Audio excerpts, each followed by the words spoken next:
Vamos a apresentar o trabalho llamado La Metodología de Resolución de Problemas Estadísticos del Documento GAIS, um enfoque pela introdução basada em equivalência de estímulos. Sou o professor Ailton Paulo de Oliveira Júnior, da Universidade Federal de ABC. Este também é um trabalho de minha aluna de doutorado, chamada Natália Galvão Simão de Souza. Vamos trabalhar, mostrar, apresentar para você algumas ideias de nosso trabalho.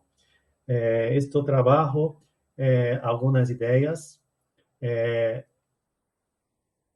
o planteamento do problema, este trabalho surge de uma pergunta como a ensinança através da formação de classes de equivalência. Vamos falar um pouco mais do que são as classes de equivalência, pode contribuir à ensinança de conteúdos estatísticos nos primeiros anos da escola primária, dado o comprovado ahorro do tempo obtenido na ensinança de algumas condutas matemáticas. Há também uma hipótese do trabalho, que é a possibilidade de relacionar os princípios de equivalência de símbolo com a ensinança de habilidades estatísticas. Dijimos que não há um trabalho como este em Brasil e também não encontramos nenhum outro trabalho no mundo para trabalhar com esse conceito, com essa metodologia, com alunos da educação básica. O objetivo da investigação é relacionar o modo de equivalência de símbolo com a metodologia da resolução de problemas e em la ensinança da estatística, proposta por um documento norte-americano chamado Guidelines for Assessment for Structural Statistical Education, que chamamos de GAISE, da professora Christine Franklin e alguns colaboradores durante os primeiros anos da escola primária. Destacamos alguns dos 4 componentes que dizem como se deve fazer a resolução de problemas na ensinança da estatística. A primeira é a formulação de perguntas, temos que fazer a formulação de perguntas para fazer a resolução de problemas na ensinança da estatística. O segundo componente é a recolecção de dados. A terceira é a análise de dados. E a quarta, a interpretação de resultados. É uma estratégia de resolução do problema que já falei para a estatística no documento GAISE. Estes são 4 grupos diferenciados de estímulos, que chamamos um de estes, 2, 3 e 4, que se poderiam reorganizar em uma rede de relações. Há uma rede de relações que se estabelece na etapa de ensinança e avaliação de programas de ensinança basado em la equivalência de estímulos. Há também um marco teórico, o que é uma instrução basada em equivalências, é uma alternativa para se ensinar conceitos estadísticos, já que a equivalência de símbolos se demonstra por uma resposta da classe consistente que surge depois do treinamento direto de uma série de discriminações condicionais relacionadas entre estímulos. Os estímulos são os componentes do documento GAISE. Por lo tanto, a aprendizagem se salva porque o número de habilidades se domina excede o número de ensinados.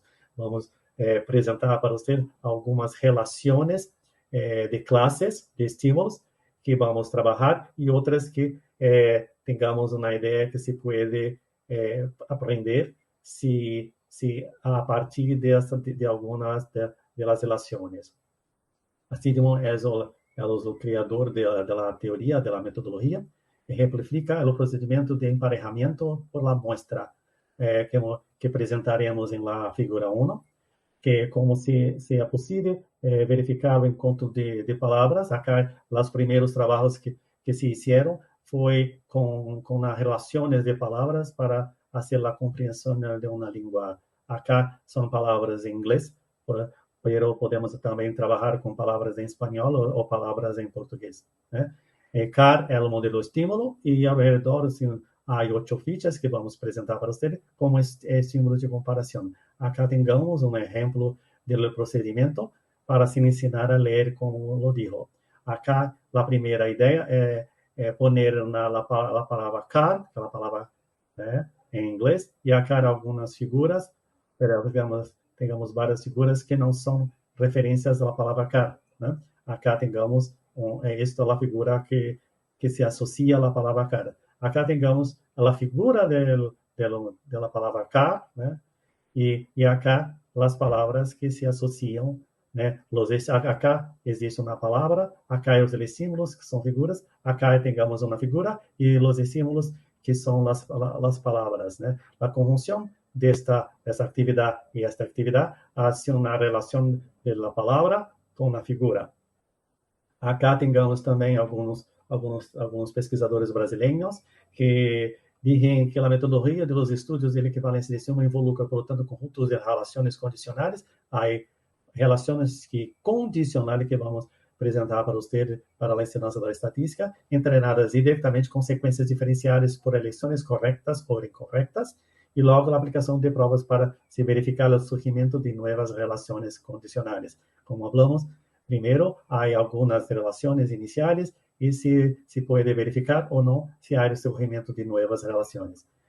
Conhecendo o modelo de equivalência, é possível investigar a possibilidade de relacionar o modelo da ensinança de conteúdo de estatística para os primeiros anos da escola primária, tendo em conta o documento GAES norte-americano. Acá, o documento diz que indica a necessidade de trabalhar com análise de dados na educação básica, para priorizar a formação de perguntas que se podem abordar mediante a recolocação, organização e apresentação de dados de maneira relevante. Também se enfatiza a professora Celi Lopes, em Brasil, a importância de selecionar e usar adequadamente métodos estatísticos para fazer todas essas etapas. Também Lopes, em outro trabalho, diz que nada serve que os estudantes realizem atividades relacionadas com a ensinança da estatística e seu objetivo se não assim resolver problemas que han sido problematizados por eles. A importância de fazer uma pergunta e fazer todas essas etapas para se ter uma ideia de como fazer o tratamento dos dados. Acá também algum marco teórico, metodológico, que de Franklin, documento norte-americano, diz que a representação dos conceitos básicos da estatística para a formação dos estudantes dos primeiros anos da escola primária podem versar sobre como a resolução de problemas sendo um processo investigativo. Aí a ideia é que se hace um processo investigativo. As perguntas, como digamos, primeiro formular as perguntas que se podem ser encontradas com os dados e recompilar, organizar, fazer todo isto. Também selecionar e utilizar métodos estatísticos e também desenvolver e evaluar inferências e predições baseadas nos dados. São outras ideias. A Franklin também disse que deve oferecer oportunidade para gerar perguntas com um contexto específico, como em aula, e determinar que dados se pode recolectar para responder essas perguntas e também devem aprender a utilizar ferramentas estatísticas básicas para analisar os dados. Também fazer inferências informais ao responder às perguntas propostas. Acá temos uma tábua que diz quais são os níveis A do documento GASE, que está associado aos anos iniciais. Acá temos em Brasil os anos iniciais da escola primária e depois que chamamos anos finais da escola primária. Trabalharemos com os anos iniciais. Acá há uma formulação de perguntas, algumas questões, algumas direções para que se pode fazer em uma classe, a recolocação de dados, a análise de dados, a interpretação de resultados e também trabalhar com os conceitos da variabilidade, tanto por sua natureza, quanto também de centrar-se em la variabilidade dentro de um grupo.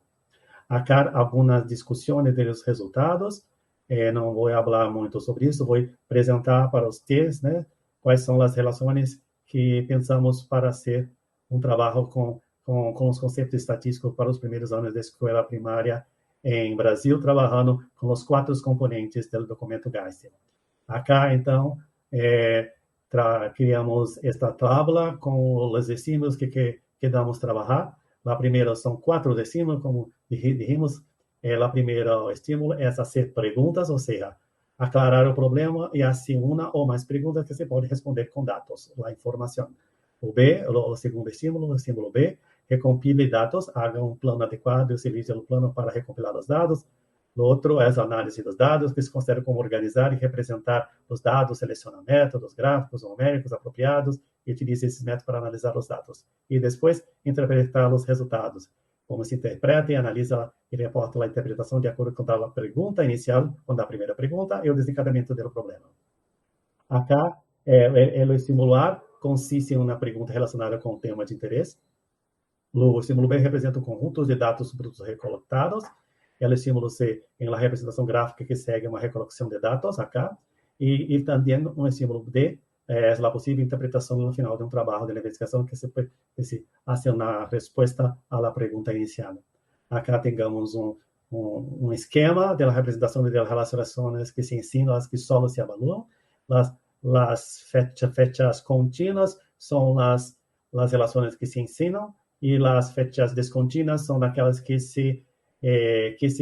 solo se evaluarán, ¿no? Que a partir de estas relaciones que se enseñan, las otras se hace que se van a aprender pelos alunos. São essas as indicações. Então, há-se uma relação de la pergunta, pelos dos dados brutos recompilados e a representação gráfica dos dados. E a partir destas relações, se crê que se hace uma aprendizagem de, por exemplo, de se hacer la direção contrária de la partir de los dados brutos recompilados, se pode fazer a identificação de uma pergunta ou de la representação gráfica dos dados. Também se pode saber, conhecer qual é a pergunta de la identificação e todas as outras relações, todas as classes de símbolos que se podem fazer nessa representação. Acá temos uma outra ideia, né? Que se hace uma relação, por exemplo, de la pergunta de investigação com os dados brutos recompilados, os passos que se hacen na enseñanza e hacer também uma avaliação com o objetivo de relacionar uma pergunta que se hace com um conjunto de dados que se poderiam recompilar-se a partir de uma pergunta, ou se uma relação de C, da representação gráfica dos dados com D, né, nesta direção, de D para C, de C para D, se pode de D para ser uma avaliação, não se ensina, mas se pode fazer uma avaliação de relacionar uma afirmação com uma representação gráfica para que a interpretação é verdadeira ou não, não?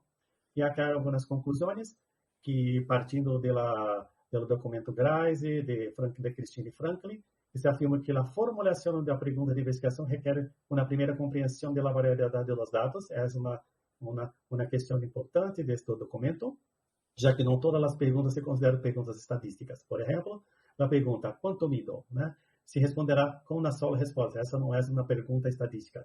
Há que ter em conta o que são perguntas estatísticas. Acá fizemos uma representação de uma que não é necessariamente uma pergunta. Assim mesmo, uma pergunta que será respondida por um conjunto exatamente dos mesmos dados, tampouco se considera uma pergunta estatística, né? E no nível A, a pergunta se la hará o docente quem deve antecipar e formular perguntas que se devem ser respondidas com dadas variáveis, né? Quando se pergunta qual a color de seus olhos, aí não há só uma pergunta, uma resposta, não? Há várias considerações para a mesma pergunta.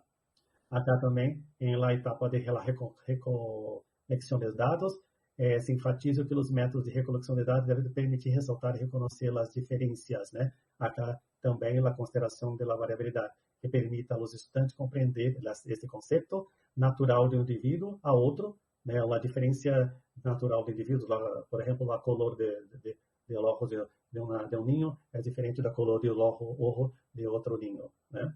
Então, atribuída a uma situação experimental, né? Se pode fazer muitas ideias de situações experimentais, né? E acá também para análise de dados, sinal que é importante que os estudantes aprendam a selecionar ferramentas estatísticas básicas para analisar dados e fazer as inferências informais. Essa é uma ideia de grandes ideias, né? E a partir dos dados, da distribuição dos dados, se pode fazer, ou também fazer algumas medidas estatísticas, se pode fazer inferências formais a partir da pergunta de investigação. E também a interpretação dos resultados de uma investigação deve ter em conta a variabilidade também, destacando que as inferências relacionadas com o grupo investigado que podem ter diferentes em outro grupo ou na aula, né?